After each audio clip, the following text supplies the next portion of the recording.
Welcome back to Inside City Hall. My first guest tonight has said that if the MTA can afford to restore and expand some of its bus and subway service, then the agency can also find money to give his union members a raise. But MTA Chairman Joe Lhota has insisted that there are no funds for wage hikes. So how will this labor tussle play out? Let's ask the president of the Transport Workers Union, Local 100, John Samuelsen. Welcome back to the program. Good to see you. Thanks for having me again. The chairman has said that the question of raises, and he's asking you all to go for 3 years with no increases. He's saying that that's basically the difference between a fair hike that's necessary or one that they can get away with, maybe not imposing. Well, certainly New York City transit workers, TWU Local 100 members deserve a wage increase. We live in New York City, most expensive city in the country, very difficult to live here. And the idea that somehow a wage increase for transit workers would force a fair increase on our riders, we reject that notion out of hand. It's simply not true. There's money for both. One does not exclude the other. His numbers, or the MTA's numbers, are that it would save 146 million this year and about 307 million per year going forward, which after a few years is quite a lot of money, almost $1 billion, really. Well, this is a labor-intensive operation. The chairman suggests that we should come and, while everything else is going up, rent, car payments, gasoline, food, that we shouldn't get a raise, and it's simply not fair, and we're not agreeing to it. Is there a conversation that goes on where you can, in union terms, buy your increase? In other words, give some kind of productivity or other work rules changes that would enable them to save the money that you could then take as a wage increase? Well, the MTA has floated that to us. We're not going to agree to that. Just as a matter of philosophy, the richest folks in New York State got a $2.4 billion tax break on January 1st. Nobody asked them to fund their $300-400 a week take-home pay increases with concessions, and there should be no expectation that we will as well. We're asking for very modest wage increases that keep pace with inflation. It's not unreasonable. That would be, inflation is under 2% at this point, right? So is that what you're talking about? Well, yeah, they would hover between 2 and 3%, we estimate. Okay, and so is the old philosophy of the union, I know this predates you, but the philosophy of Local 100 used to be no contract, no work, right? I mean, this was sort of the cornerstone of this union, and that's no longer, I guess, your operating philosophy. So you've been without a contract since January. Do you have the leverage you need to get the increases you're seeking? Well, certainly we're not going to agree to the concessions, and we're going to keep fighting. But let me point something out about establishing a deadline. Had the union established a deadline back in January, we would have had two options had the MTA refused to grant a contract or agree to a contract that was acceptable to us. We would have either had to agree to a concessionary contract or to strike. And we chose to do neither. We chose to not agree to concessions and not to strike, but to continue on and keep fighting. And in retrospect, I think it was a very good decision.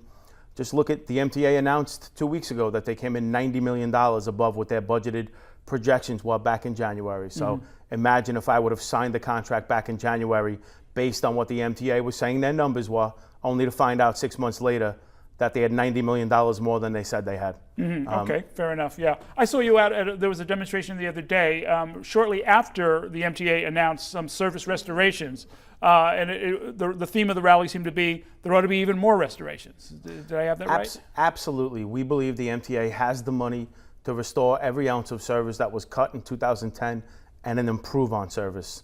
The money is there for them in a couple of different areas, and they choose not to pursue those areas.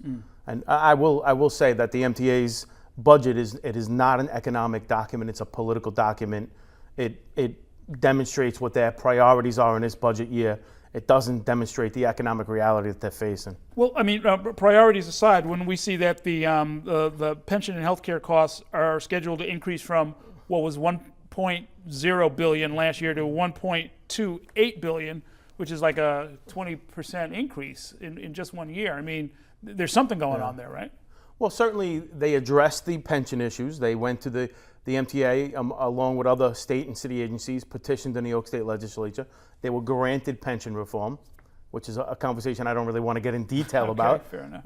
We certainly didn't agree with the pension reform, but at the end of the day, the MTA has a workforce being hired that's going to pay more for their pension and allegedly get their long-term pension problems under control.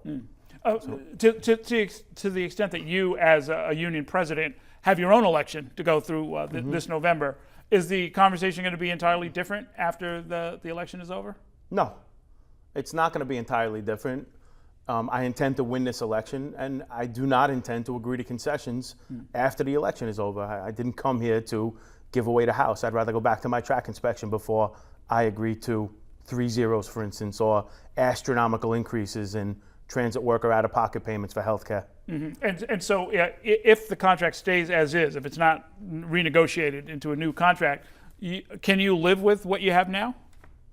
I don't quite understand the question, but we intend to win money in this contract. We intend to win wage increases for transit workers. I guess my question was, your fallback position is just to live with the current contract, right? I mean, it stays in effect until a new one is negotiated? Yeah, well, we intend to live with the terms of the current contract and keep fighting and keep building pressure on the company to give the raises that transit workers deserve. What kind of job do you think Joe Loda's been doing? You know, I think on a personal level, he's a far more decent guy than Jay Walder. But in terms of political ideology, you know, I'm not so sure that they're far apart. Loda continues to insist on concessions from the workforce to balance this so-called fragile budget. You know, while Loda and the MTA have had no problem targeting New York's working families, transit riders, in order to pay more for the system, and targeting its own workforce in order to pay more for the system. You know, nobody's talking about the Wall Street banks that caused this crisis.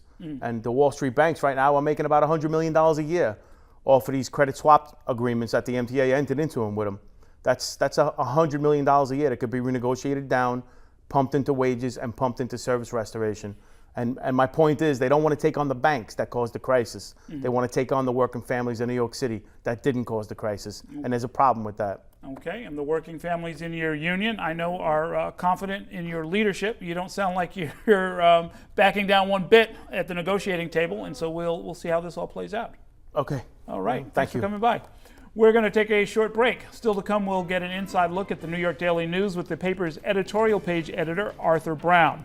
Later on, find out what advice the 4 members of our Consultants Corner have for Governor Cuomo when it comes to transparency. Stay with us.